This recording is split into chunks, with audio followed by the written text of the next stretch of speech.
Hey, Got this is it. Max. How do you pronounce your last name? Oh my God, I never know how to pronounce it in English. You see, it's a Dutch. I'm French, but it's a Dutch origin name. So the French massacre my name. The Dutch say it right, but I don't like the sound of it. But I would say Verhamme, Verhamme, and Verhamme. Verhamme. Yeah, it's yeah. But it's I'm basing that on what my Amy, what my wife says, because she's English and she pronounces it like that. So I'm like, okay, I'm Verhamme anyway. But It's yeah, the H has kind of got an R sound to it, huh?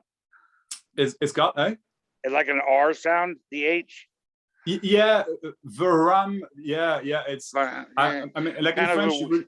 Yeah, look, I I don't even know how to pronounce my own name. Like, I love that. Max Verhamme. Is that good? Is that close? that's close enough. Whatever you say is gonna be close enough. Don't worry. We're talking about magic here. We're talking about words of magic with Max Verhamme, and I think I want to pick up where we left off at suffering and pain. You were adamant in that suffering does not exist, pain does not exist, and that I know we're jumping right into the deep end, and it's kind of it's one of those things. But I'll step back and just let you go, and please elaborate, because this is amazing. I've been looking at your page and looking at some of the clips and everything, and I think you got something beautiful going on. And I'll just let you go ahead and run with the question of pain. I think it was pain does not exist. Okay, so there's two different things. There's basically the suffering that the seeker is in, thinking there is somebody, okay? And there's a complete end to this. And that's my angle, and that's what I do with the words of magic, is basically bring people to realize that there is no suffering in that way. I'm going to explain how in a minute. And then from that, once you're really, well, awake to that, you can still, if you like, play with pain. And when I say play with pain, it's just, my angle is very simple, is that everything is a thought. Absolutely everything is a thought. If you get that, if you're free from that, from any thought being right or wrong, being a thought is just a thought. The me, this very idea of a me, it's not that it doesn't have to be there. It's not that it's not there. It's not that it is there. It is just a thought. It comes and goes. So I say, I talk to you, Howard, and there is this idea of a character. You, does that make sense? Of course, there's no truth to this character. There is no character, but in the game of life, it can't be otherwise. Does that make sense? For the brain, it can't be otherwise. So yes. The angle is basically saying that showing that this me is just a thought. Once you get that, and then you get everything else is a thought. Because of that, you realize that no thoughts as such are painful. So because of that, again, in a logical way that the mind realizes it, the suffering ends completely. It's bound to end completely, simply because, guess what? Your suffering is nothing but a thought. And if you realize that it's just a thought, there is no truth to a thought other than the very tenth of a second that it's there, it's gone already. So concretely, what I do, if you like, the first step. See, I have a Facebook group, okay, and on that I have a lot of podcasts, videos, and such, which bring people to a journey or fits with their journey anyways, what they think to be their journey, obviously, okay, obviously. And I keep saying the same things, ultimately from different angles, that, okay, well, your mind, yeah, what is your mind? It's just a thought. It's just a fancy name or just a label that you give to the thinking process, nothing else on the brain. Now, there is a physical brain, but there is no physical mind. Again, it's just a thought. So anyway, I point to many things like that from different angles in the group. And then when people are so-called ready, for lack of a better word, you don't need to be ready, but that you're willing to say, okay, there's something there. I'm done wanting to suffer. I just don't know how. That's when they do the whole program. Okay, what I call the words of magic, your final transformation. The first session, concretely, I tell people a story, okay? And I call that the story of who you are. Don't worry, I'm getting to the whole suffering and pain part. Oh, please take your time. No, take your time. Go. This is what the interview is. This is what the interview is. I'm grateful. Also. Go ahead, run with it. Okay, so the first session, I tell people a story, okay? And I call that the story of who you are. And I tell them, look, I'm telling you a story. There's nothing to do. There's nothing to understand. When you were a child and people would, like relatives or something, would read you a story, or if you listen to a story now or watch a movie even, you never try to understand the story you're being told. I mean, yeah, maybe there's a word you don't understand. So like, mom, dad, what does that mean? Sure, okay, it's what your mind does. It's natural. There's nothing to change. You may visualize, you may imagine many things. It's part of how the story plays out in your mind. But in no way you try to understand the story because you want to hear the story. Just like right now, I'm telling you a story, Howard, and you're not trying to understand what I'm saying. There may be a few thoughts here and there. Sure, okay, it comes and goes. But mostly you're not trying to understand because you're listening. And because when you listen, that is when you hear. So then I ask them questions. Did you hear? Simple as that. Yes. Okay. It's like that all along. And then I tell them, okay, so I'm not going to give the whole thing, okay? It's just to give a sample here. But one of the keys really is to start to switch that basically there is nothing to understand. And I keep showing it from different angles, telling that story, the story of who you are. And so I basically say, look, you're not your body, you're not, but I show it in a way that I ask them questions. You reply by yes or no, okay. Are you, you look at your body. Yeah, I'm looking at my body. Okay, good, right.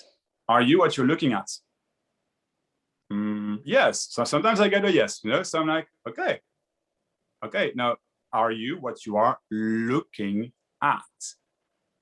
And like, no, I'm not, exactly. Now look at your face in the camera. Are you what you're looking at? No. Now, in your head, okay, there is your brain. Yes, your brain, I call that the laptop. Makes sense? Okay, makes sense. It's got many apps. It thinks, it analyzes, it creates, it has emotions, etc., etc. Okay, it understands or tries to understand the world as it is, basically, and it gets ideas around it. Okay, so right now, look at your body, head. You can't look at your laptop, but your laptop is in your head. Are you your body, head, laptop as a whole? No, etc., etc., etc. So, sorry, Howard. I'm just fixing my screen here. Sorry. Okay, all right. So, anyway, that's just a few examples of what happens in the first session. The first session is 2.5 hours, so it's quite long, okay? But I keep telling them this story, asking them questions for them to realize step by step in a very logical way, I would say, okay? For them to realize what they're not, up until the end, where I then point them to who they are. And I say, basically, I'm not going to give the whole thing here, but I say, basically, you can only know who you are. Can you, if you have a very bad car accident and you lose all your memories, everything, even your name, do you remember all your stories? I talk about stories as well before that. Like, no. Do you remember what you call your identity? No. Yet you're still there. So then here comes the first question. Can you remember who you are? And then I go, no, I can't. And then they start getting, you can't remember who you are. Okay. Now, if you can't remember who you are, can you think of who you are? No, I can't, etc., etc. Can you lose who you are, etc., etc.? No. So then another bunch of questions up until, okay, well then, do you know who you are? Now, either they say no, so then I go back to the questions and say, okay, well, but you can only know who you are. What's left? Not knowing as in remembering, not knowing as in thinking, not knowing as in understanding, knowing as in you know that fire burns. You don't need to think of it ever. No, because you know. Okay, etc. So at some point, there's a switch happening. Yes, I can only know who I know who I am. And I said, and you've always known. Yeah, but this time you really know. Yeah, okay. Now that's the ground. Okay, that's the ground. Okay, so it goes like that for basically 2.5 hours, all right? But 2 hours depending. But that's the end of the first session. Now, what I do after that is we leave always 1 week to 2 weeks between the first and the second session. I give them the recording and I said, now you're going to listen to that as many times as possible. Why? Because when you listen, you're not trying to understand, you hear. You hear again and again, and it drops and it drops. So next time you're gonna have questions. We start with your questions. And so there you go, that's the ground. I say it's not the end of suffering, it's the ground for what I call the end game to stop suffering, basically. The next, usually 3 sessions, sometimes 4, but 3 sessions are sufficient, are show them that if you know who you are, everything else is just a thought.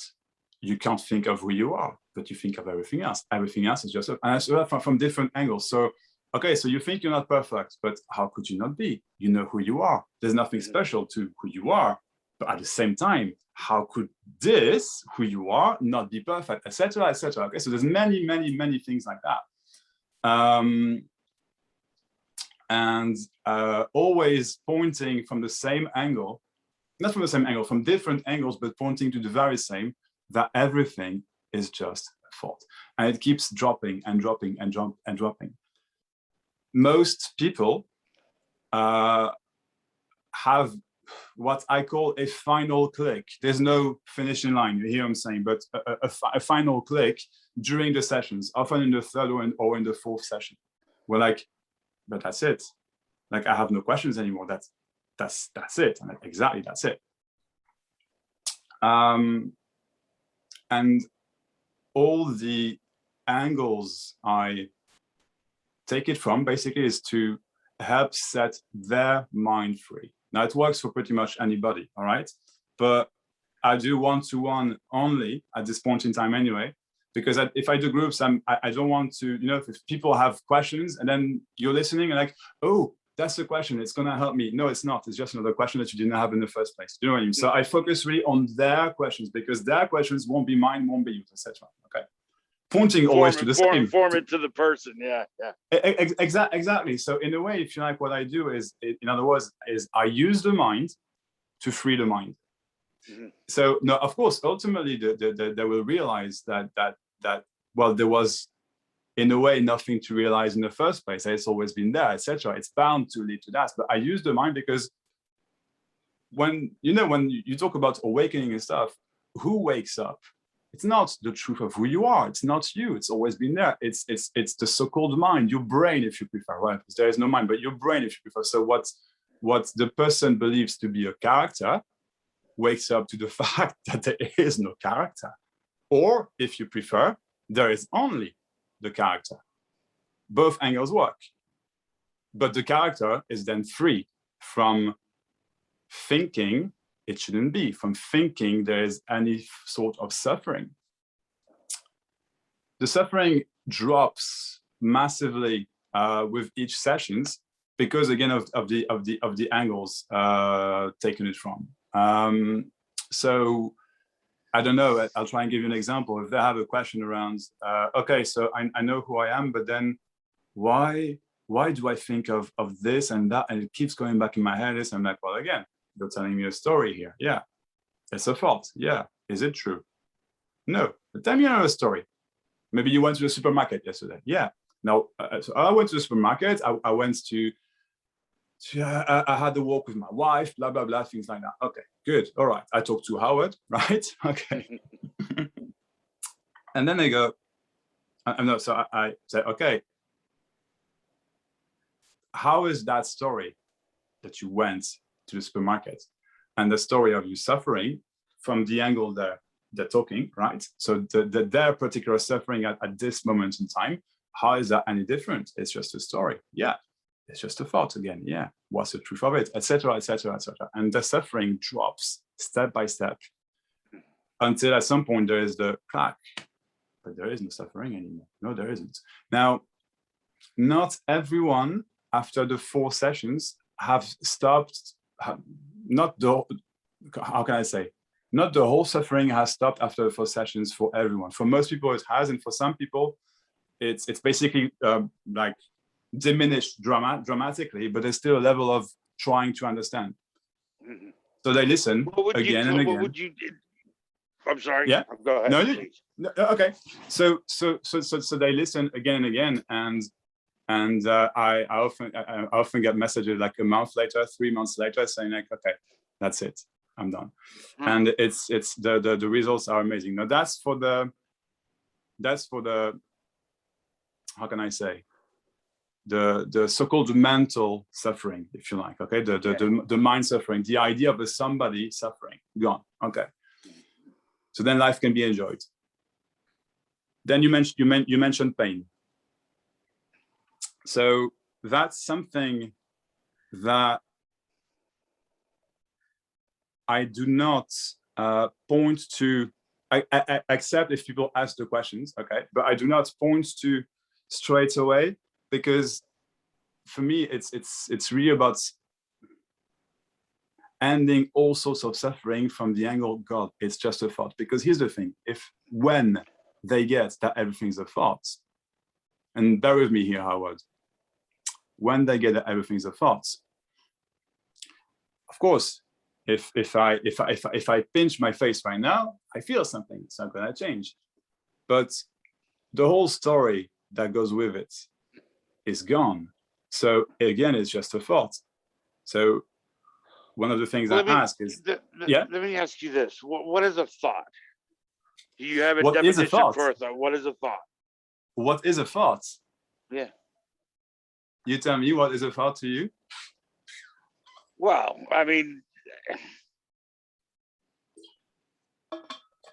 thought arises from the same placeless place that everything appears to exist. Yeah.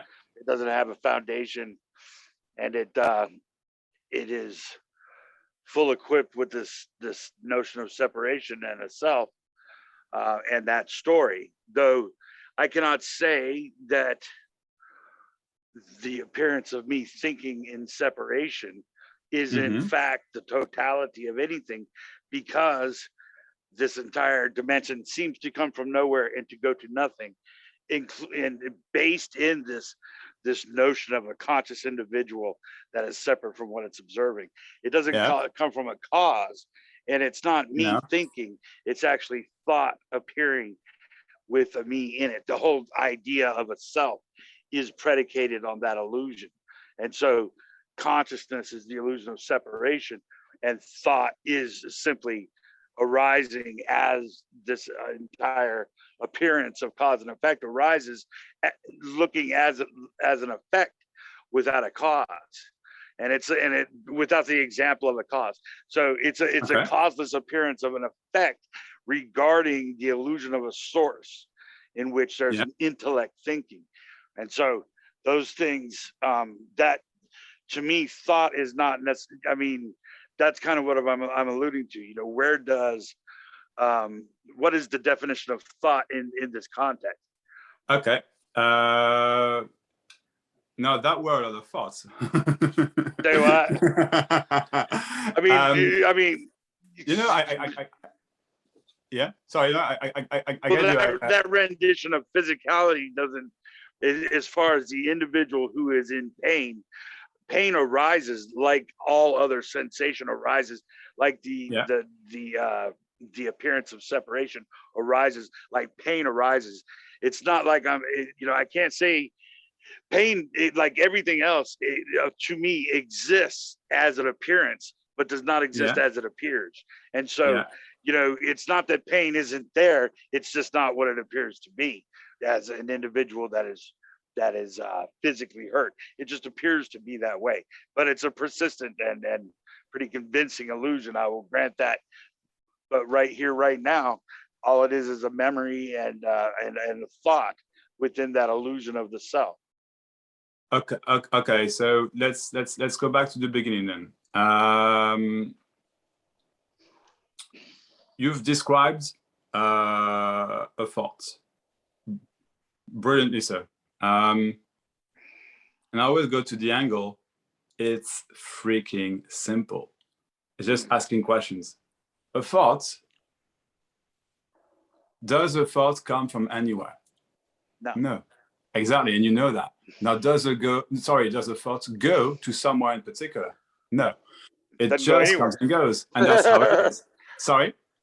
No, it doesn't appear to go anywhere to me. No, but it's actually, it's not even, it doesn't, I wouldn't even say it doesn't appear to go anywhere. It just doesn't.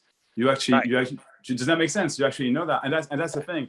It doesn't come from anywhere. It doesn't go anywhere. It just comes and goes, and it's natural, and that's the nature of a thought, if you like. A thought simply comes and goes.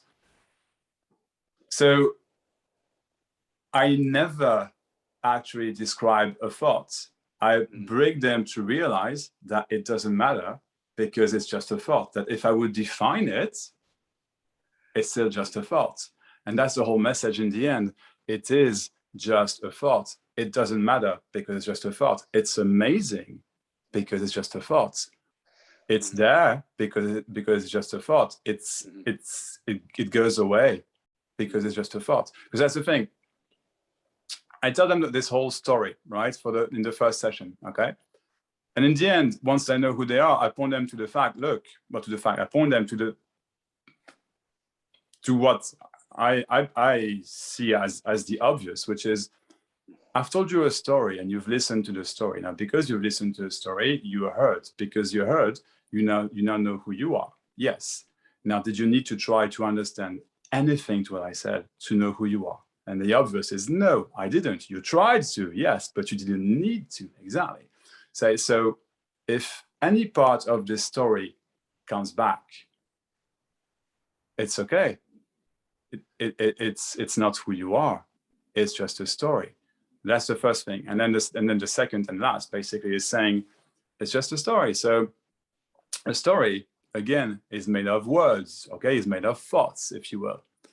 Now, right now, you're not thinking of this story. No, it's just, if you think of it, it's just a memory. Yeah, it's just a memory. And a memory, what is a memory but a thought, basically? No, okay. So that whole story is just a thought.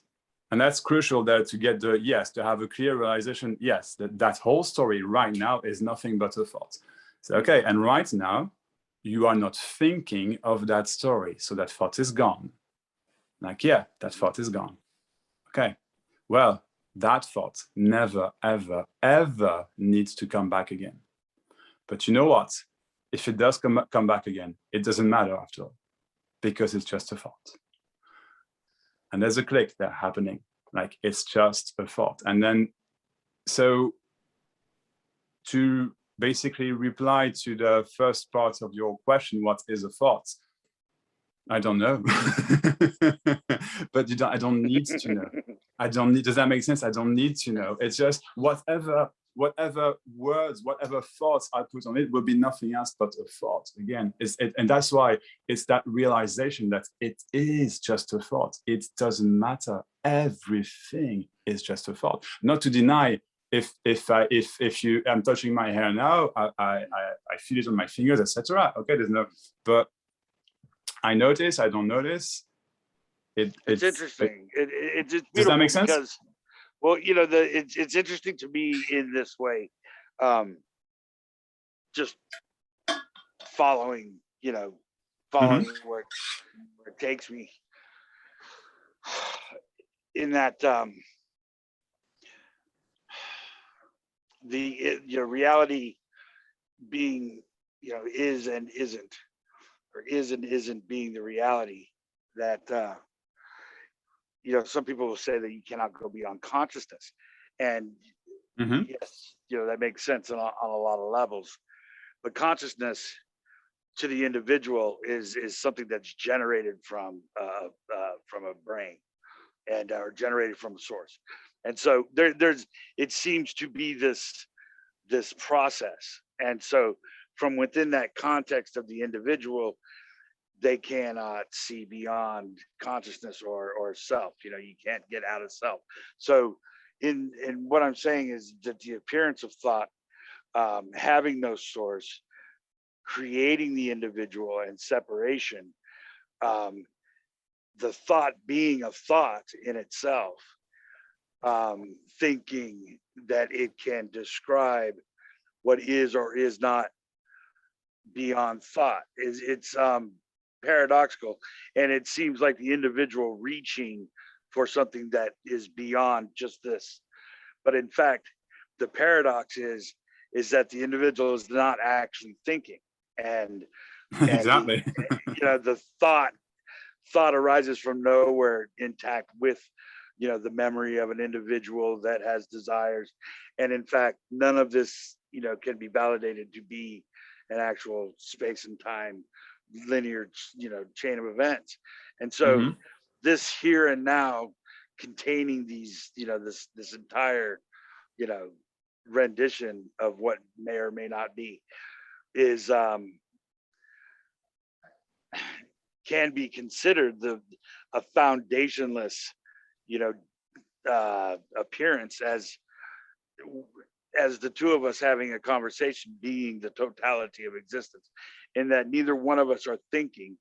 Thought is not generated, and what appears to be existence is kind of that illusion or that magic trick, if you beg my pardon. Yeah. Yeah. Yeah. If I beg your pardon, is the magic of the fact that thought is not even relevant to what is or is not, simply because it's not generated from a place and going to a destination. So it's not the linear chain of events that it alludes to, that must come from a place and go to a destination. And so in that respect, I can see what you're saying, in that thought is completely irrelevant, and it has nothing to do with will, free or otherwise. It has nothing to do with a self. It's literally the dreamer dreaming. It's impossible to validate, and therefore does not exist as it alludes in the dreamlike, appearance of an existence we find ourselves in. Yeah. and the beauty of that, Howard, of what you just said, the beauty of that is that all of that is nothing but a thought. Yeah, well, but Do- see, but there again, but let's talk about that, because thought is not thought from a thinker, right? It's not like no, it's thought. See, so it is the appearance of separation without the validity of what it alludes to, as yeah, far as, like you were saying, the circle goes round and round and round, right? There's no place to say it starts or finishes. So the thought itself creates the illusion that there is a beginning and an end, and that there is a source and a destination, or a birth and a death, or pain and suffering, or bliss and beauty. All of that has nothing to do with an individual.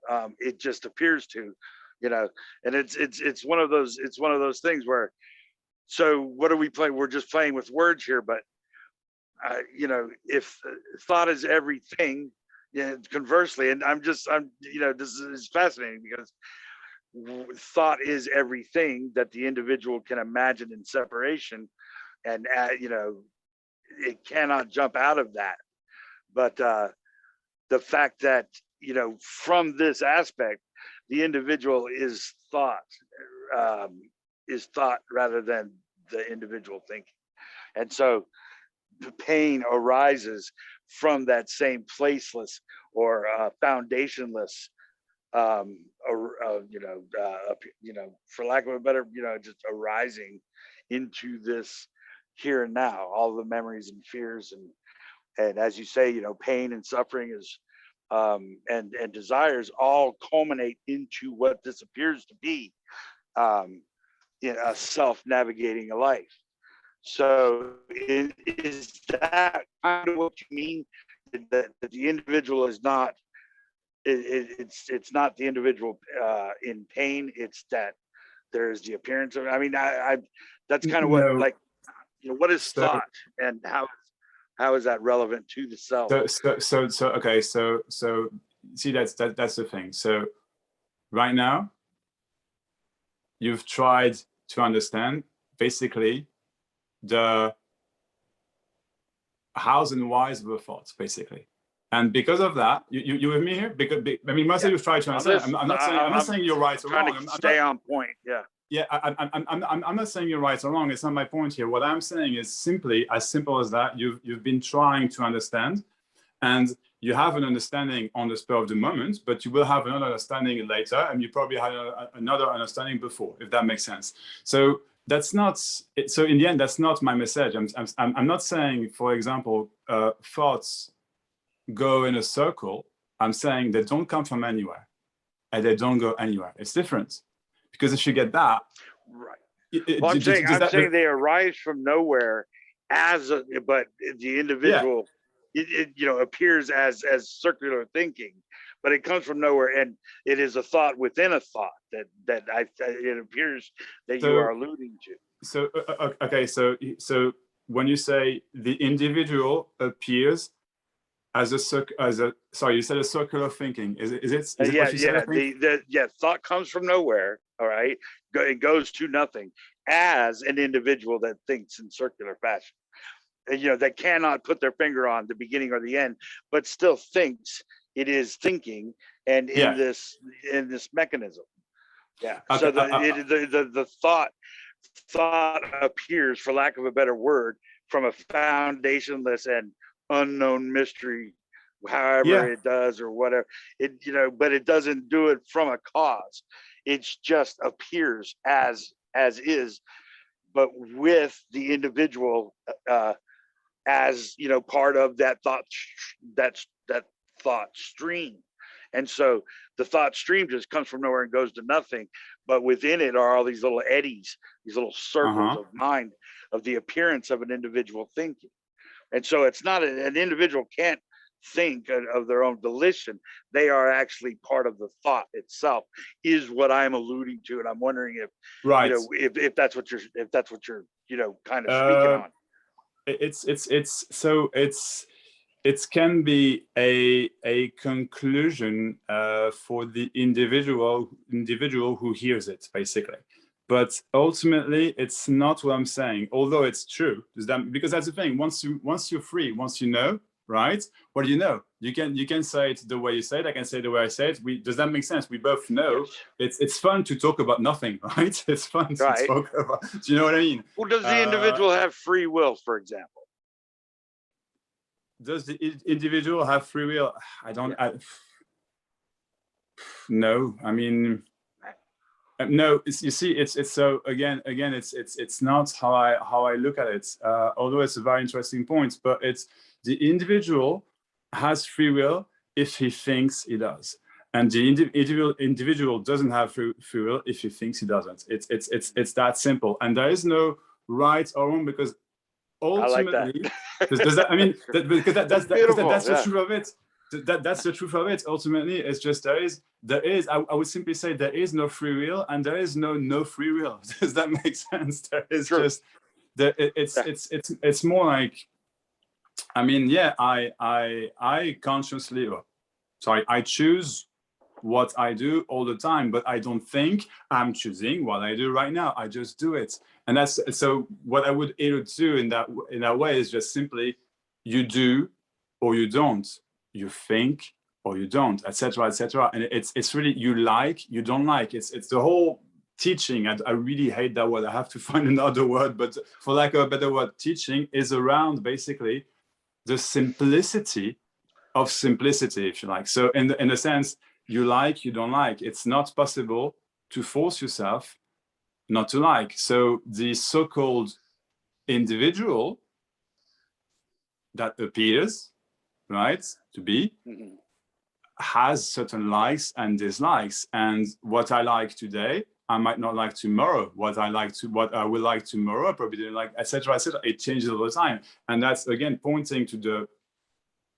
You can't force yourself to like or not to like. You simply like or not, and in that way, you simply do or do not. So, and the other thing is, it's completely natural to have likes and dislikes, and of course, the so-called individual will rather do things he or she likes rather than they don't like. It's that simple. But it's, and so in that way, you have a choice, going back to free will here, in basically doing what you want to do. But when I say what you want to do, it's not in a sense desire here. It's just, okay, I'm gonna eat an apple now. Do you know what I mean? Is okay, I'm gonna drink some water. Okay, I'm gonna watch a movie. Okay, whatever. In that way, what you want, and so ultimately, if I have to position myself there, I would say there is no free will, because you're born a certain way, right? Biologically speaking, I'm talking pure, yeah, biology, physics, whatever. Okay, as a body head laptop. I am born a certain way, and everyone is born a certain way, and then society, upbringing, etc., will just show you, okay, here's what you can do, and here's what I want you to do. Here's parents teaching you things, etc., etc. Okay, and you navigate through that thinking there is this somebody. Why? Because at some point your parents tell you, hello, you, right? And there's this idea, the seed is planted of an individual. There's, oh yeah, you look at your body, oh yeah, that makes sense. And oh, daddy is you, mommy is you, etc. And boom, there's the whole duality at birth there. Does that make sense? I mean, it's the whole duality at birth. Now, I mean, I don't know when it's etc. It's not what I'm saying here. It's just, I think it's definitely one way to show the mechanics of it. And what I mean with this is then what the body head laptop believes to be an individual, right? Like a Maxx or Howard, right? Will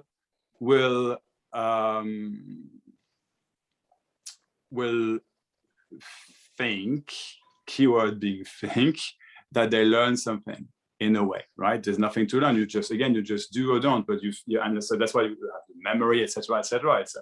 The body is just an amazing, perfect machine. And we like to think that we have a choice in what we do, and on a day-to-day basis, consciously so, we do. For me, it's that simple, okay? But in fact, because you're born a certain way, because you in a way you'll wake up as an individual, right? Or not. You'll do such things or not. And that, I don't like the whole it's all written thing, but yeah, in that way, I would say there is no free will, but the individual will never know for sure whether there is or there isn't. So that's why I'm going to, ultimately, it doesn't matter, because this is what it is. And it is what it is for you, it is what it is for me, it is what it is for everybody.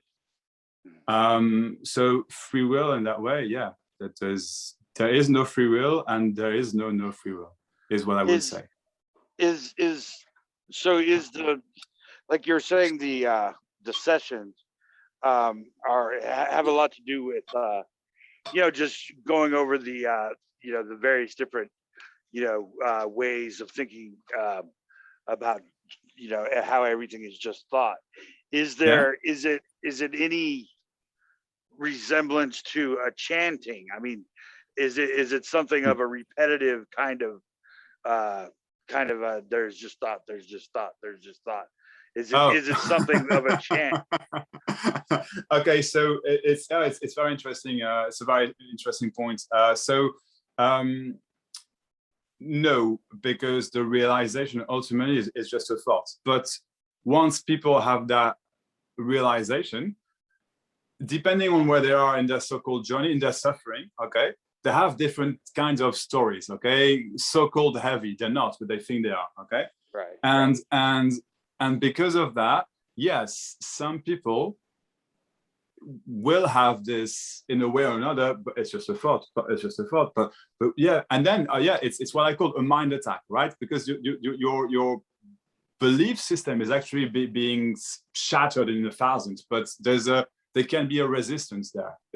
Because it's natural for the brain to try to understand. There's nothing wrong with it. So the brain at some point realizes, the individual, if you prefer, realizes that there was nothing to understand. It's just a thought. And boom, whatever story was attached to this whole repetitive, it's just a thought, drops, because it's just a thought. And so that's the magic of it, if you like. It's the power of this, actually. It is extremely powerful, because the people drop pretty much everything in like a few weeks.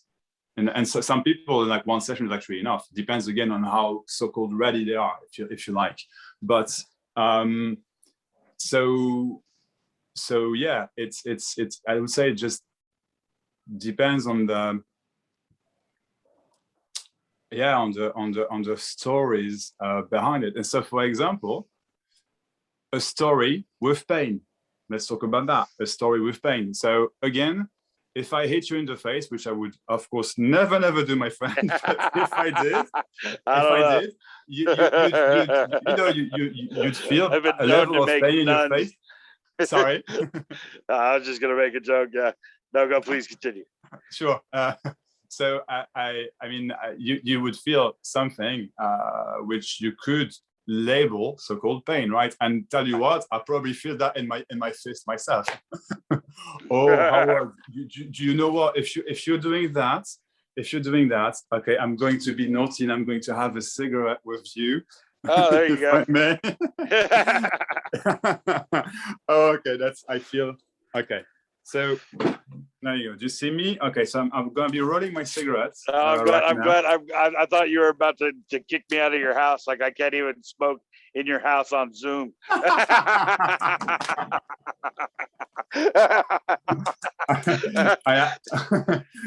actually never smoke in my house, but once an evening, like a Saturday night with my wife, it was winter, was really cold, and we were having a few cigarettes. Like, oh fuck it, let's just go in that room that we never use, and let's smoke there. It's not gonna smell the next day. We left it open, whatever.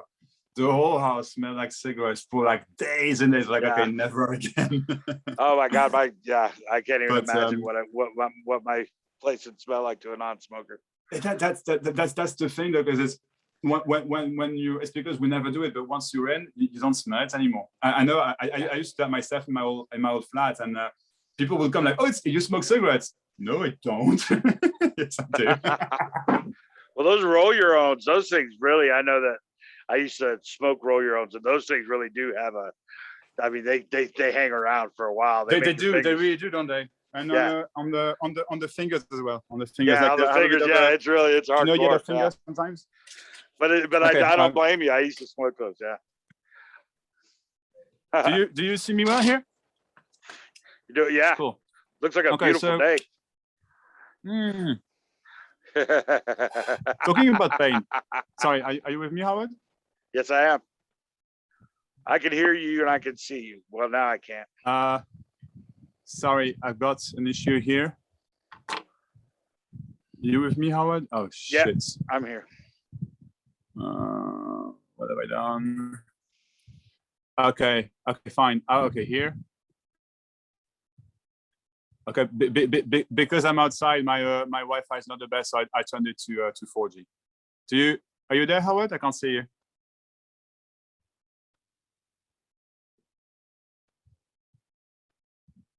Yeah. Oh yeah, cool. We're good. So, do you hear me? I don't hear you. Give me a sec. Have I muted? You're muted, Howard. You're muted.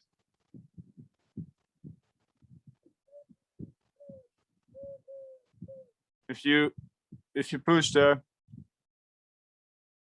if you touch your screen, yeah, if you're on your phone, if you touch your screen, the mute button will appear.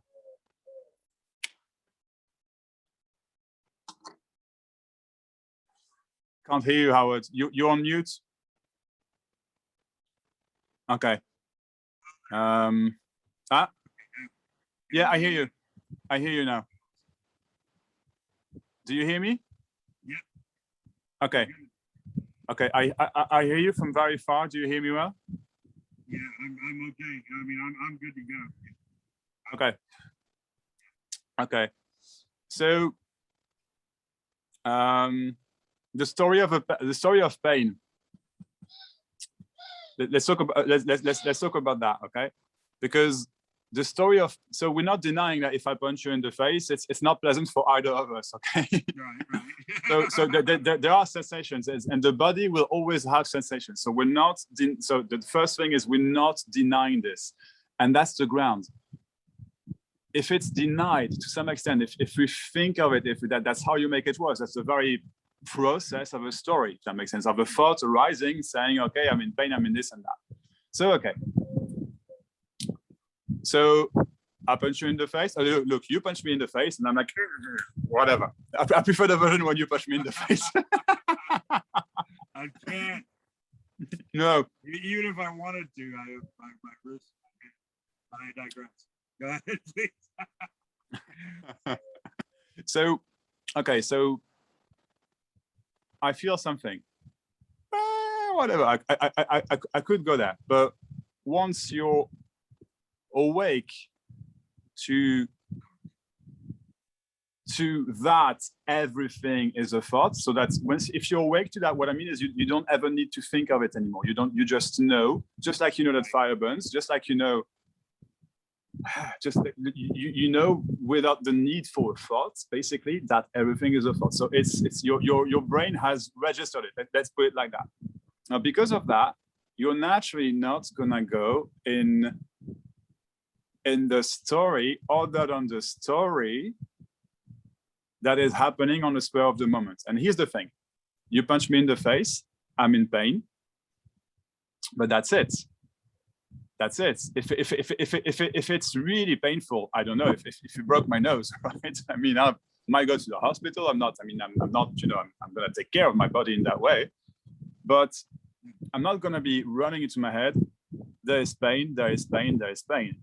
That whole label hardly comes up, if not ever. Now, I'm not saying it doesn't ever come up for me, okay, it does, okay, but it's integrated, if you like, that it is a story. So whenever something happens like that, there's not a long story, a long painful story that goes with it. And because of that, and that's the magic, that's the so-called magic, which is again the nature, basically, the power of everything's a thought. It doesn't come up anymore. So I don't notice my pain, because here's the thing: do you need to notice your sensations to have sensations? You don't. Well, you see my point here? Well, the question, let me put it this way, because it's kind of paradoxical, and just to say kind of where you as a thought, okay, like for instance, the two of us are the appearance of a couple of individuals that understand that time and space, matter and motion, and cause and effect are not okay here, but they are not here.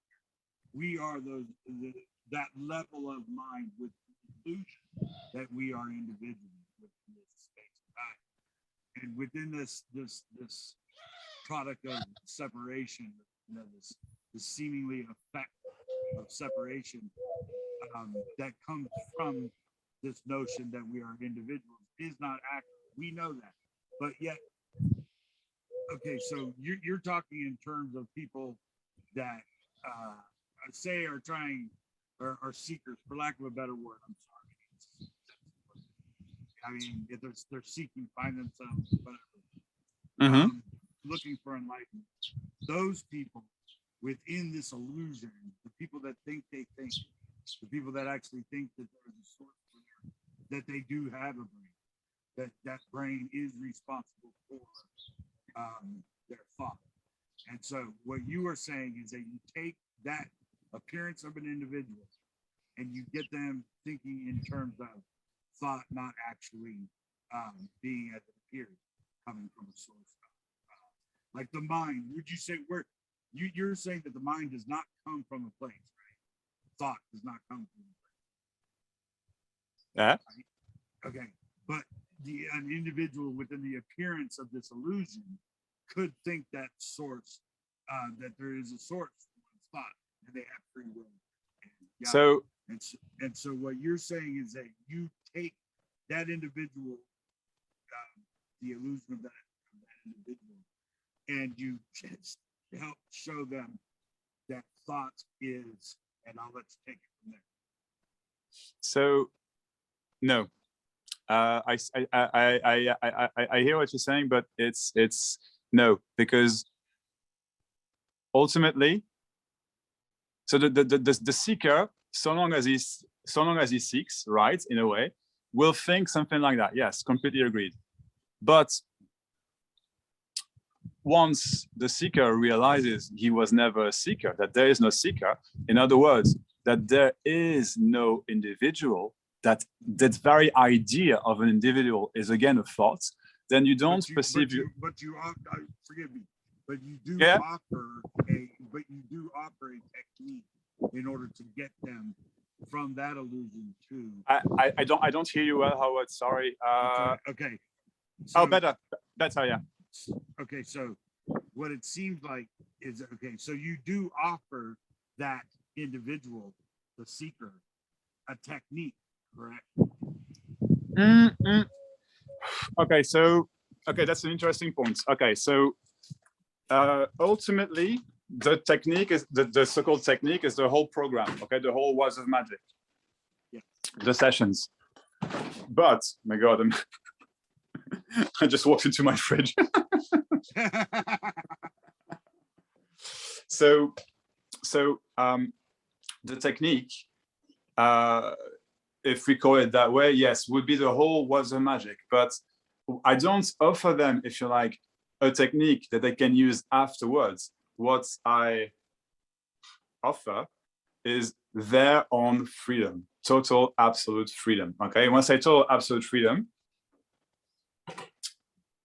it's just at some point you stop, like I said, needing to think that everything's a thought. So the whole technique, if you like, is integrated. So there is no technique anymore. It's just, and that's the whole pointing in the end.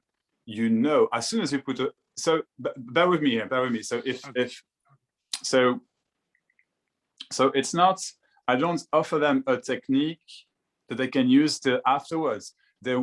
So long as if after the 4 sessions there is still a level of seeking, which will be really mild, and in most cases there's none, but if there is, yes, it will appear as there is still a level of technique or something to get it. Until they get it, until that's it. They are free basically to enjoy every day as it is, as it comes, as they want, even in a way.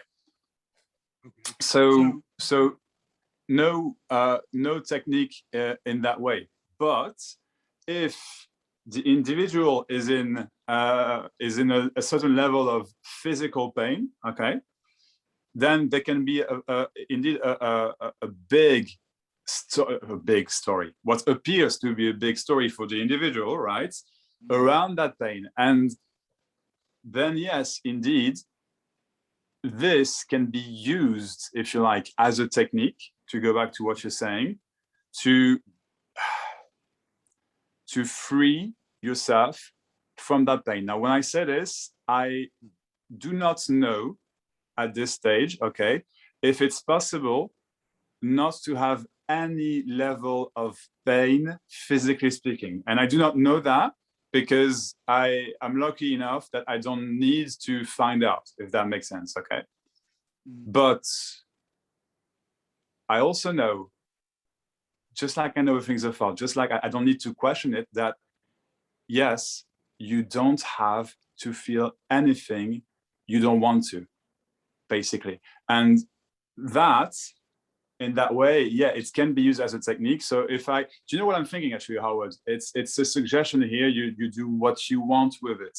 But I'm going to assume here that it's your case that you have a level of physical pain. Am I wrong? No. Yeah, I actually am agreeing with you. I like the individualistic idea.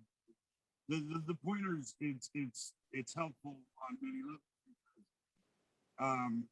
Each person can relate it to their own story in that illusion of the mind and self and separation. So the cool thing about it is that thought can mean something. It does mean something to every individual within that illusion of space and time. Because nobody experiences space and time in the same way. It's a rule of space and time. And so the mechanism of mind cannot be the same for two individuals, even within those laws of physics.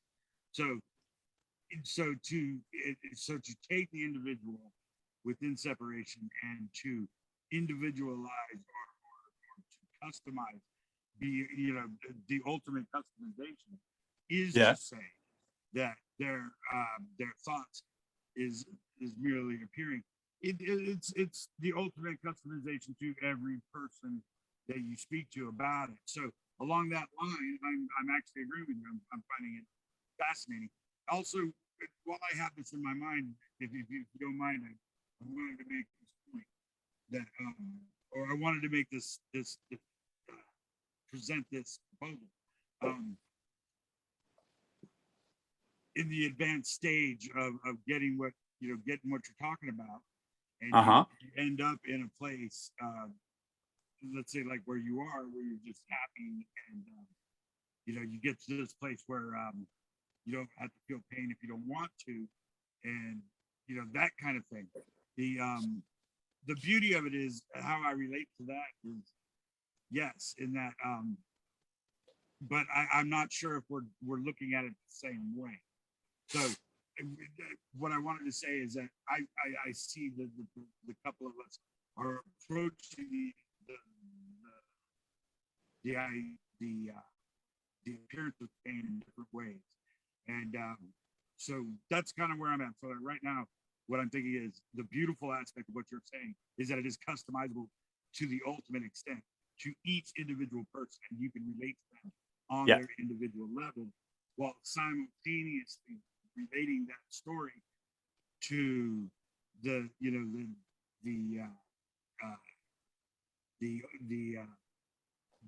totality of existence,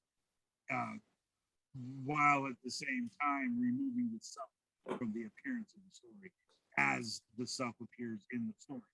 Now I know that it's a earful for a lot of folks, but from my aspect, I completely agree with what. From that aspect, I can relate, and I just don't know if I am accurate, but it seems to me that yes, I can relate that in my story of a day-to-day individual that has all kinds of medical issues. See, that wasn't but so all kinds of the reality is that if to speak plainly, what would help me, what helps me every day, all the time, it's constant. So it's like one of these things where, and this is just on a personal note, it's not me that's in pain. It's just that pain arises within the story, and within that, and knowing that I am not that character, that I am the appearance of that character, helps me dissipate that illusion, and that there is an individual in pain. In fact, can be, it's impossible to say, but there's many ways in which I can that I can manipulate that situation. Like so the different volumes of pain require different methods of dealing with that. So yeah, I mean, I'm hearing what you're I'm hearing what you're putting down. It makes sense. Okay, so two things. It's getting very, very interesting, Howard. Thank you very much. It really is. It is. I mean, it was interesting the first second, don't get me wrong, but I think it's getting even more interesting. So two things. I'll give you an example of mine, okay? No, I'm certainly not comparing the level of pain of what I'm saying to yours, okay? That's the first thing. But just for the sake of sharing here, when I first quit smoking, before I was awake, the level of suffering I had with it from a mental aspect was huge, and I had a crazy amount of physical suffering for weeks. Now, I would play the strong boy, no, I'm fine, I'm this, I'm that. I was crying every day, man. I was crying every day. But, I was in this mindset, like, you need to be strong. You need to be, I come from that, basically, if you like, in a way. But, I mean, so it works because I quit smoking, and then lately I feel like, oh, I'm going to have a few cigarettes, and now I'm just so free from, I don't need a cigarette. It's clear. Like, it doesn't do. So bear with me. It doesn't do anything to me. So last time I quit for I don't know, a few months, something like this. More than that, actually, a few months. The first day, there were a few sensations in my body. Right, just a few sensations in my body. I had no story whatsoever. Just a few times, I remember in the day, I felt like, oh, I'd have a cigarette now. That's it, gone. An hour later, I'd have a cigarette now. That's it, gone. There was no story other than that very thought I'm sharing with you now, like nothing whatsoever. The so-called sensations in my body were honestly very, very close to none. And I'm not overreacting here, none. There was no pain, there was no withdrawal symptoms, there was nothing like that. There's that nothing, because it's integrated basically by my brain that there is no pain other than the pain that I think of. Does that make sense what I'm saying? How about so in the case of, let's say somebody breaks your bone, okay? Because let's talk about something a little more traumatic. Like, let's say if somebody breaks your arm, okay, or you break your arm, and I mean, I snapped in two, and your bone's sticking out of your skin. What do you do in that? And I mean, because obviously that's gonna that's gonna hurt like hell. Yeah. Yeah, and you're gonna have to deal with that, right? So how would you deal with that if that were to happen today? So I have no idea how today. No, I mean, being honest, I have no idea how I would deal with it, because I simply don't create that suffering for myself. But I used to think like that, actually, like, before waking up, if you like. Anyway, so I don't know today how I would deal with it, but what I do know is that it would be dealt with really, really well, because it's integrated. That's what I'm saying. That I will say really well. I'm not saying there wouldn't be pain. Okay, I'm not saying that. I'm not expecting it not to be. I mean, if somebody was asking you and they had a bone sticking out of their arm, they're saying, "What do I do? What would you?" So okay, so that's what I'm saying. I wouldn't. That was actually the second point I wanted to tell you. I wouldn't suggest what to do. I mean, honestly, no, because I don't want to give advice in that way. That would be just my opinion. What I would do, however, is run through the whole was the magic again, and then having at the center that very story, because again, it's nothing but a story, that there is pain. It's the power of the mind. Your mind is the most powerful thing in the world, to the point that people think they're individuals until they don't. Does that make sense? I mean, if that's not the most powerful thing, tell me what is. So my other suggestion was to you, and again, you do what you want with it, but I would be honored to help you as best I could doing the whole was a magic for free, if and only if you want.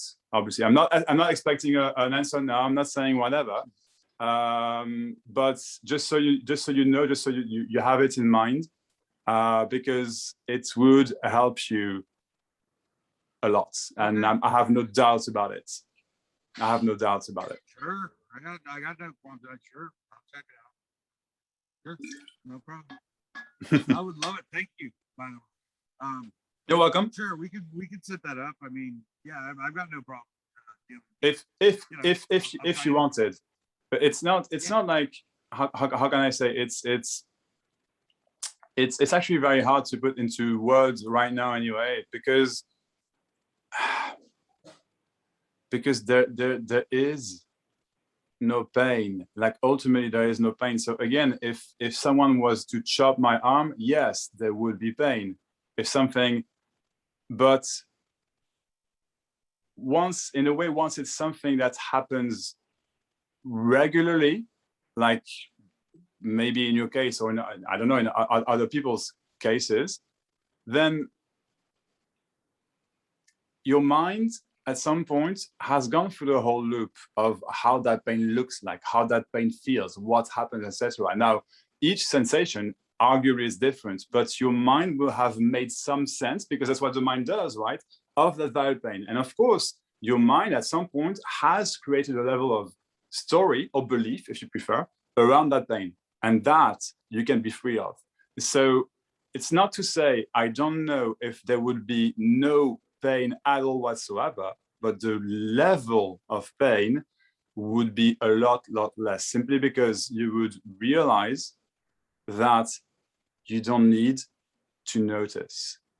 Now, does that make sense what I'm saying? Yeah, absolutely. Well, you know, personally, I have made a decision right away that I would not do opens because they were just too good, and I knew that I would get addicted because they were so. I mean, I've been dealing my whole life has been, you know. Okay. And so the thing about it is that when I did finally, you know, after the surgery, I got opiates, and they felt so good that I knew that I knew that was just not the right road. All my life, I knew that.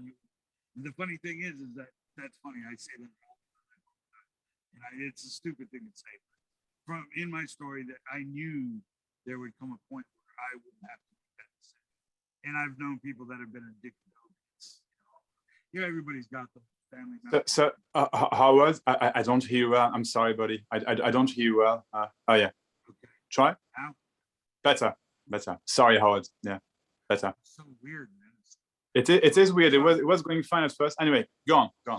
I'm sorry. So yeah, you know, everybody's got the family members, and everybody knows people in America, anyways. Everybody knows somebody that's had problems, and I've had friends and stuff, that were addicted. And it's just a horrible scene, and I really it just seemed one day I'd end up having to make that choice. And I used to ask people, would you rather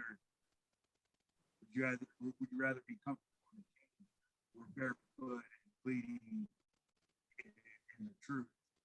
And it's very, how somebody answers that question is very very telling. So, but in any case, I always knew I'd take a rough road. I barely ever even take ibuprofen or anything.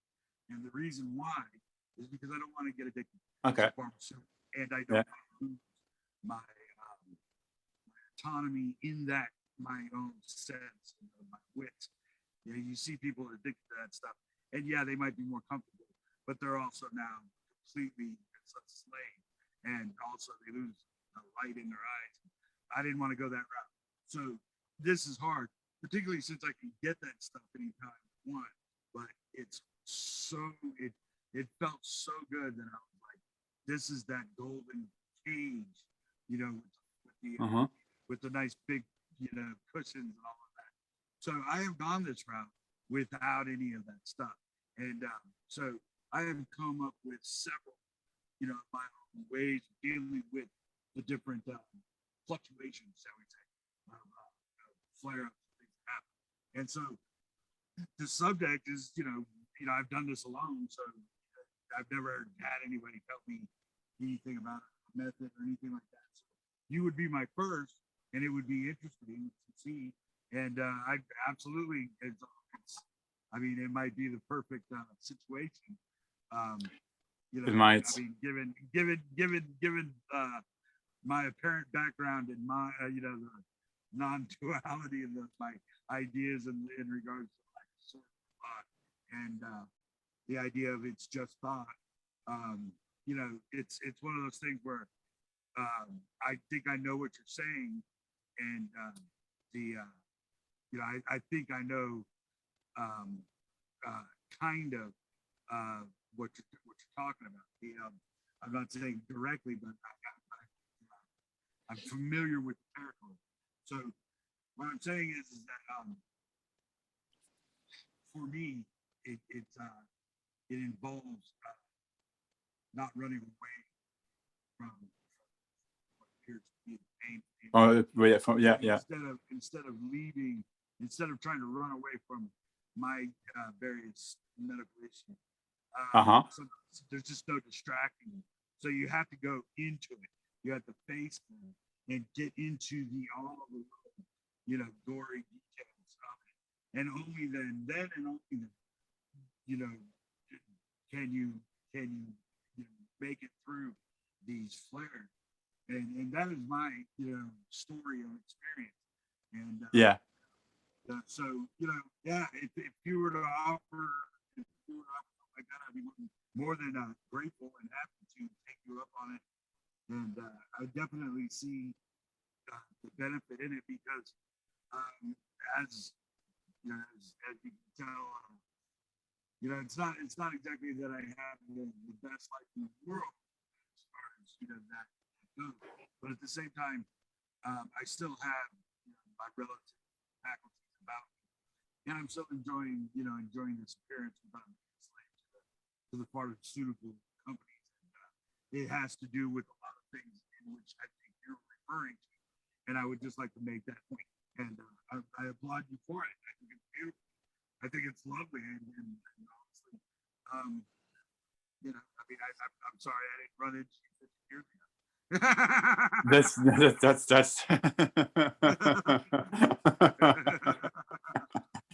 That's thank I might honestly have been able to save myself a lot of time.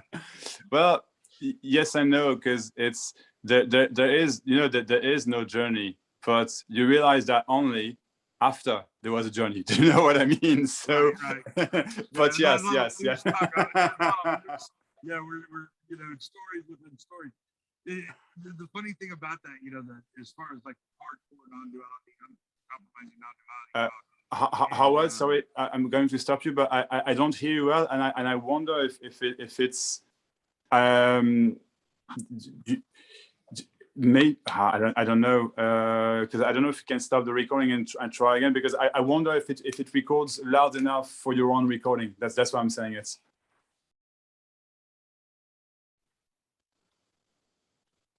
Can you hear me now? Can you hear me now? Not much of a diff. I hear you, but it's faint. It's faint. I mean, it's fine for me to talk with you. It's just I hope it's gonna be louder on the recording. That's why I'm saying it. Yeah. Yeah, that's what happened last time. It's so amazing. How about now? It's a bit better. But it's not, Well, like, because at the beginning it was like absolutely no problem. It was completely, you know, and then I don't know if it's because you're definitely not on mute, because I do hear you, but I mean, is it any better now? it's a bit better. I'm sorry. Let's run with it. You know, let's run with it. And right. I apologize. Oh, good. Yeah, it's better. Oh, nice. Good. Yeah, yeah. I don't know about you, but there's one thing I won't ever understand the fuck about. It's technology. That's not my thing. No, I'm terrible at it. Yeah, it's really bad. I've got to yeah, yeah, I'll shut up.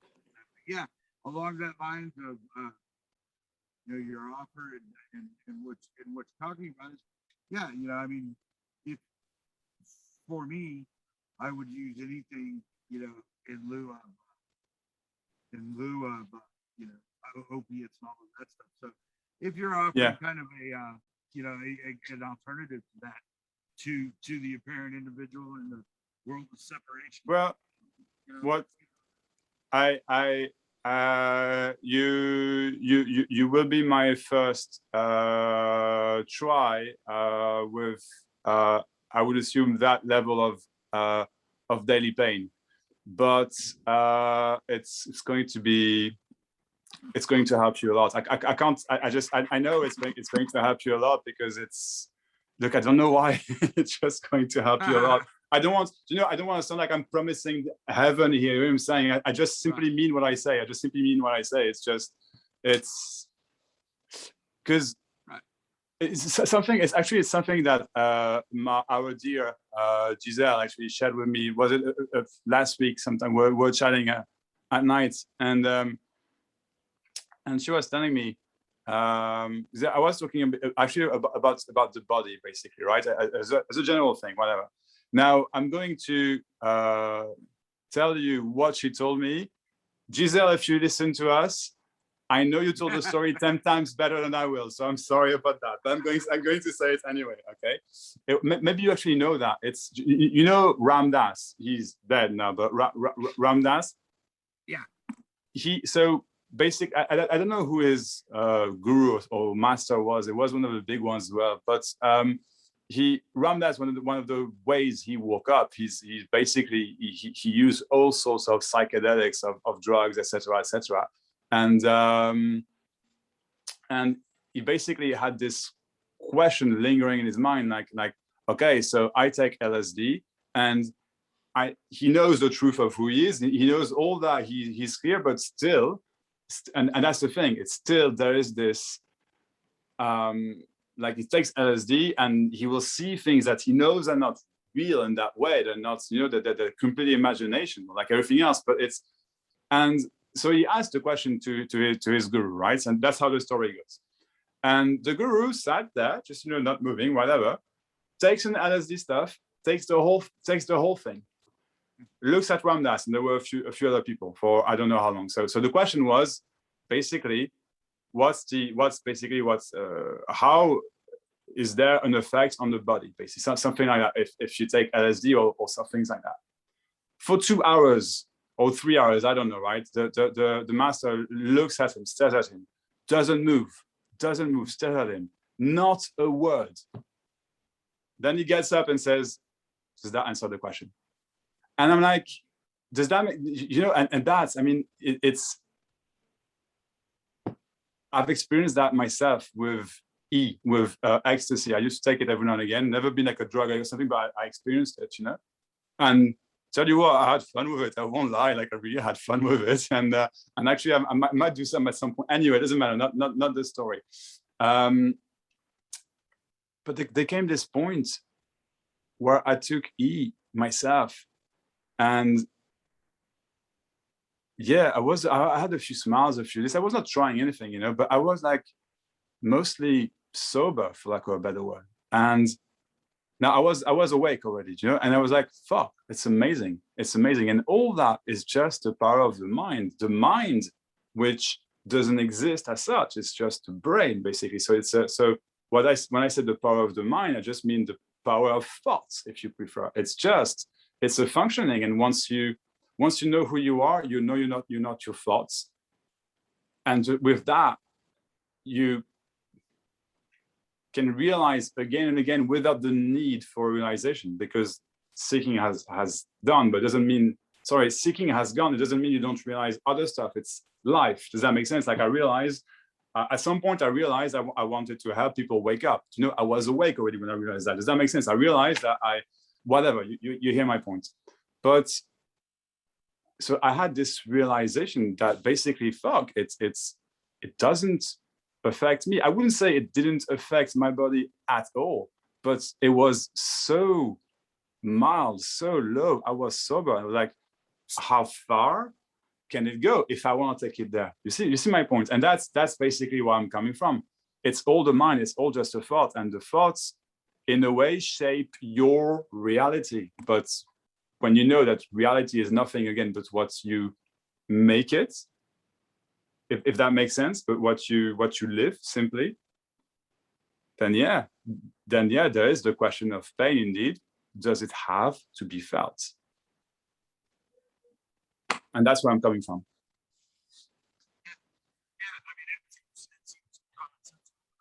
Howard, you're very far again. I'm sorry, buddy. I'm sorry. There you go. I mean, it seems. Try again. I'm so sorry. It's I don't mean to be a pain to you. No.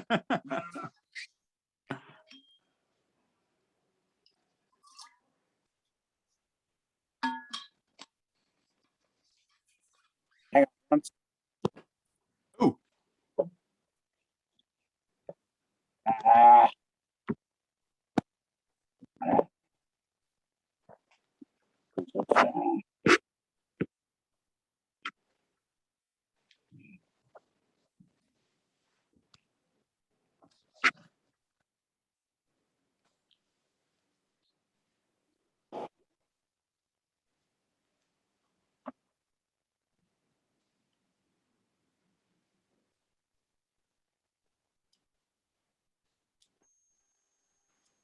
Can you hear me now?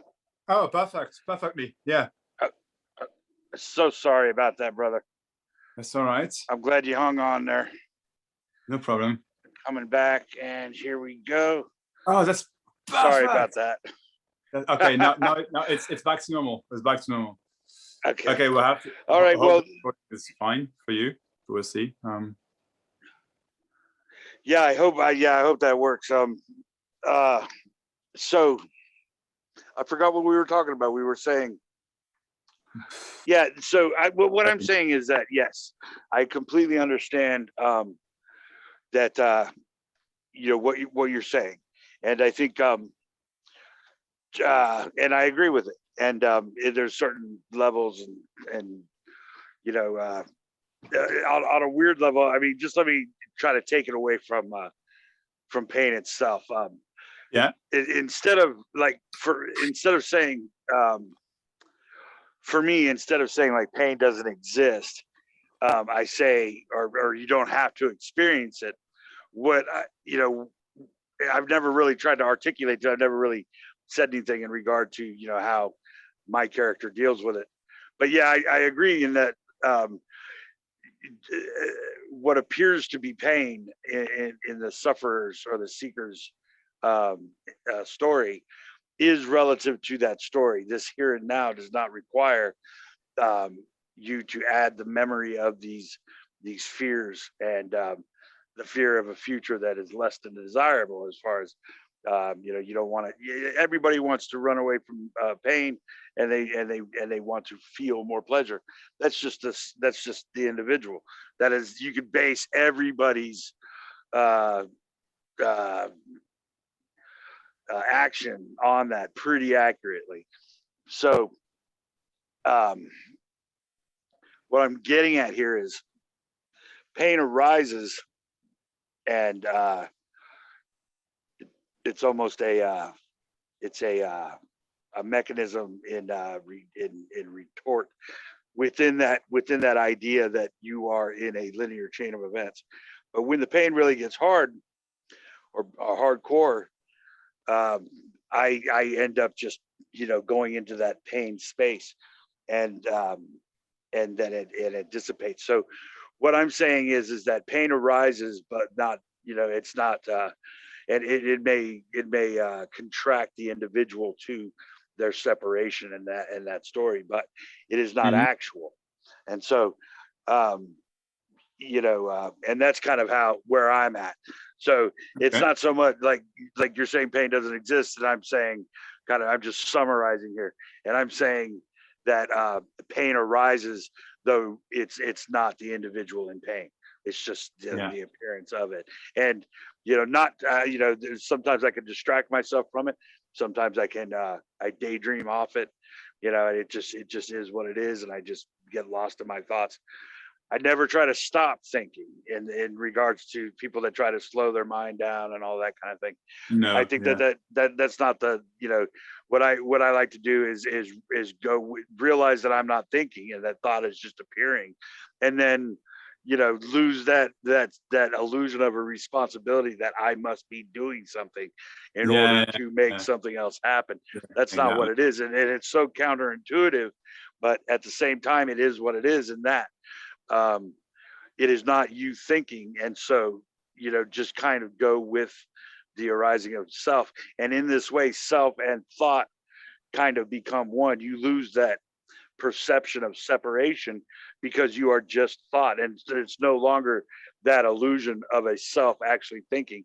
It's just thought happening, It's just and happening. there Yeah, yeah, yeah yeah. and there you lose the sensation of the different various pains. Now that and as far as my harsh example of, hey Tasa, as far as my harsh example of the the broken arm and bone sticking out in time, like in that moment, that has, I agree with you as well on this point, if I hear you correctly. um that is just the idea of it is the fear or the story of that occurrence.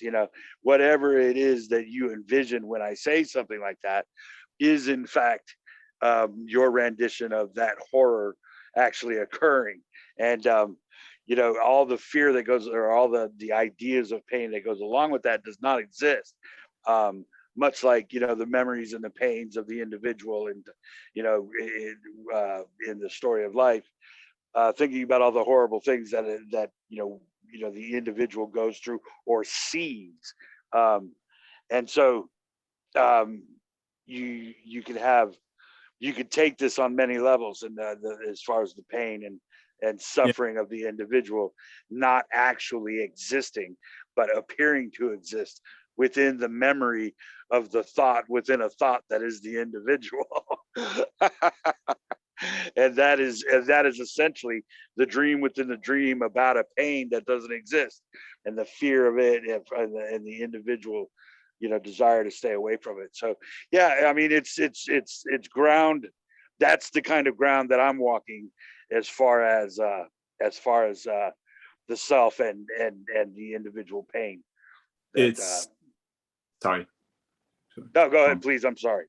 No, no, no. I'm just fascinated by what you're saying, and I was like this and this, like, no, shut up, wait, because I just love to anyway. So I didn't mean to interrupt. No, Howard, not but at all. I think I know I talk too much, I'm sorry.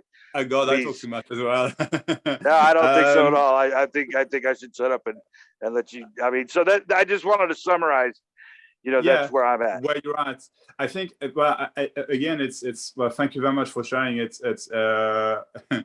it's, you see, it's funny, the individual, how I'm reacting now. It moves me. And there's no suffering with that. You see, I mean, you obviously see what I mean, of course.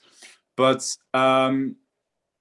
it's, from what you're saying, you might not need, for lack of a better word, to do the words of magic, because you see, when you say the whole daydreaming and stuff, and it's just the thought happening, and you describe it so clearly, your own experience, you describe it so clearly that it's bound to lead you, for lack of a better word, to even better when it comes to pain. That's the way I see it from Yes, but that's just my opinion from what I you're saying. completely But agree. without the need, because that's because that's what you're saying. There's no seeking there. It's just happening. So Right. of course there can be other, in a way, realizations without the need for one that occur to the so-called individual Howard. So to your mind, basically. And that way your mind frees itself from whatever level of pain you still have, not to say that you wouldn't have any more. But anyway, so I think it's very, very interesting. Now, that being said, and that's where, again, I say do the words of magic, but up to you. It's all of what you just said, all what you articulated in itself is nothing but a story. Now you know that, but once this is like, you see, I don't know, for me, right, how I started to wake up is just I have a realization, like a big boom, and then my mind goes back to it. It's like I fell back asleep. Now, at the same time, I knew that wasn't the case, but it's how it felt like a lot. And there was so a level of seeking, of suffering there. And then it's in my mind. It's in my mind passively, no suffering anymore, but it's still passive. And then at some point, it drops. It's the best word I can use. It drops, as in it's not there anymore. Like, and it's not there. It's just it's there or it's not. It really absolutely doesn't matter. Nothing. It's just for this. So of course it goes away. Of course it does, because it doesn't matter. I mean, again, I'm articulating what can't be articulated here, but you see what I mean. And why am I saying it now? I don't know anymore. Well, yeah. Well, I think what it is that I resonate with what I completely resonate with everything. And if anything, dare I say, it's kind of a confirmation, because we're kind of confirming both of our pointers in this regard. What I'm saying is that I think that you're right, and I actually. I think what you're alluding to, and what it seems kind of obvious that I'm using the same kind of technique in which you're discussing, and so I think we both arrived at that same understanding separately, but as in the story. But the reality of the situation is that as far as confirmation is concerned, I completely understand where you're coming from, and I use similar techniques, and they work. So I think that if anything, you're on the right track, and I agree completely. A lot of pain, the entire notion of pain or pleasure in itself is predicated on the story of the individual in separation, which is not in this here and now validated to be actual. And so it's not, and it's not that it requires validation or anything like that, but it's just fun to know that it doesn't validate itself. And what appears to be the individual in pain, no matter how you might visualize that, is not what's happening in this moment. And in this, and so within that frame of understanding that this is the totality of existence, there is no, there is nothing but what appears to be happening, and in that appearance, there is no, horrific thing happening. And most people's lives, if you look at it within that framework of an individual with a memory in a here and a now existing, really, if you look back throughout your memory canal, you might have a lot of fears about what might happen, but none of that has actually happened to you. And so what really the story of an individual experiencing these traumas have a lot to do with the fear of what might be or what might happen, rather than what actually happened. The fear of what whatever the terrifying fear might be for you. But those fears are predicated on nothing but the illusion of that memory in the first place. And in this here and now, there is no pain.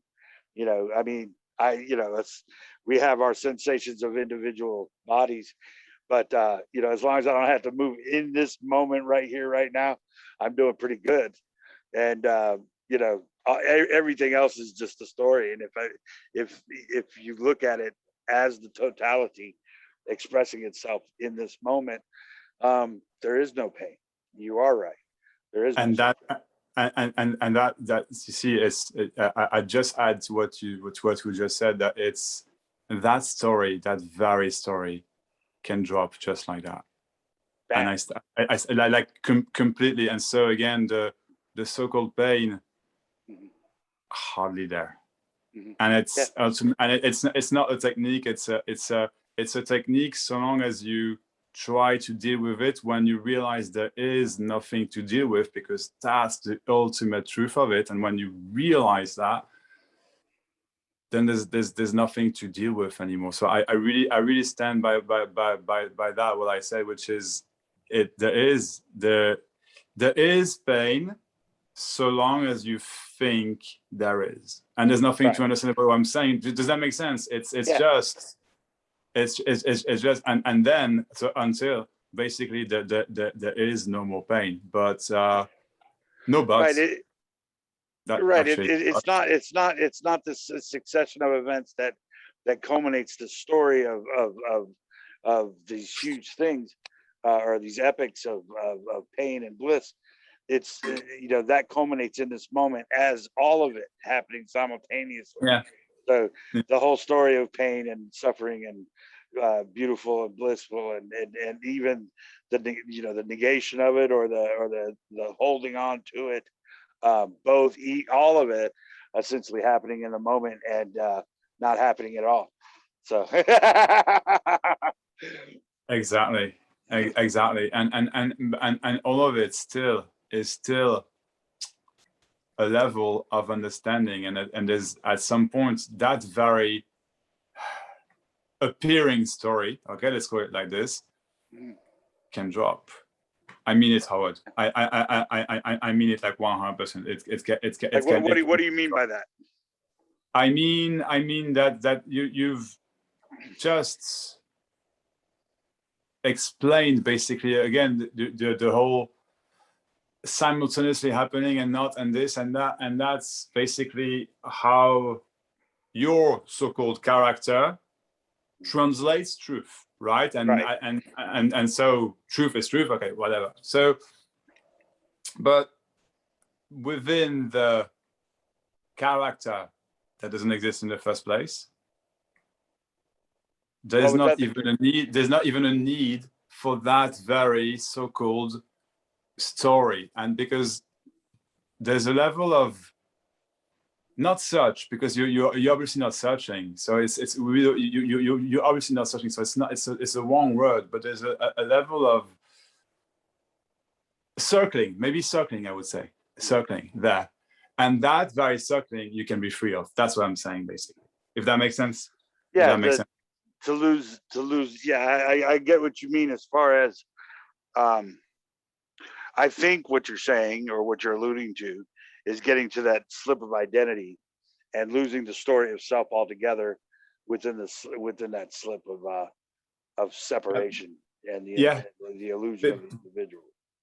Because there's just what appears, and there is no quote self or individual. There is no, or like I said at the beginning, you can consider as well that there is only the individual, but both it's two sides of the same coin basically, but ultimately means the same. And first, that's why the ground is like to have to know who you are, and you're not what you think, whatever, that there's no reality. It has to be crystal clear. There's no reality to this so-called individual.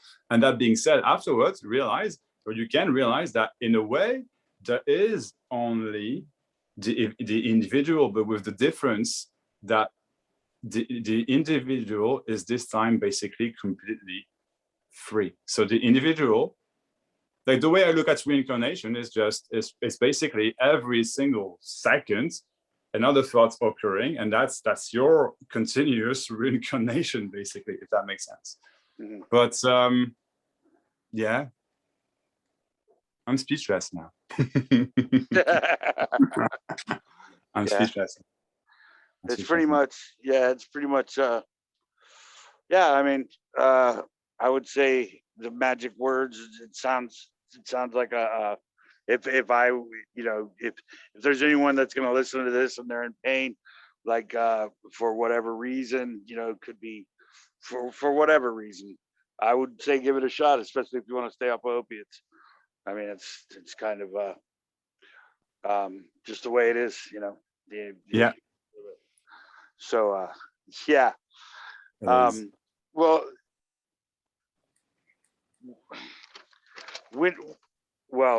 I guess do you have a website? I do have a website. It's being completely rebuilt. So, but you can have a look anyway now. It's called it's words-of-magic.com. Okay. And I imagine there's okay. So I would suggest go ahead and anybody that's listening, give it a try. Seems like it would make sense to me. And what I'm going to do is, thank you, Howard. hey, thank you so much. I really appreciate it. I'm grateful, man. Me too. Yeah. No, please go ahead, sir. No, that I was going to say, if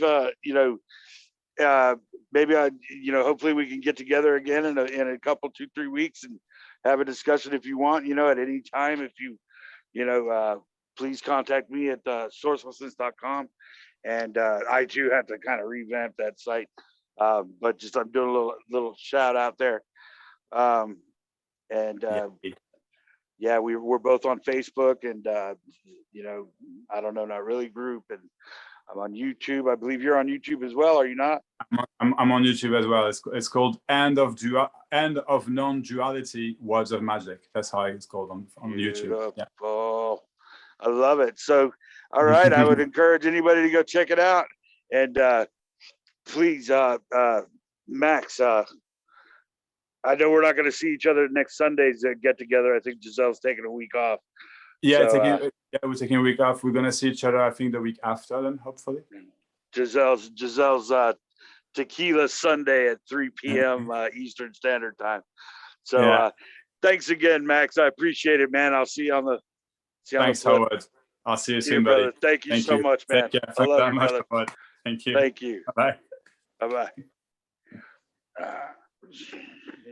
Dang it.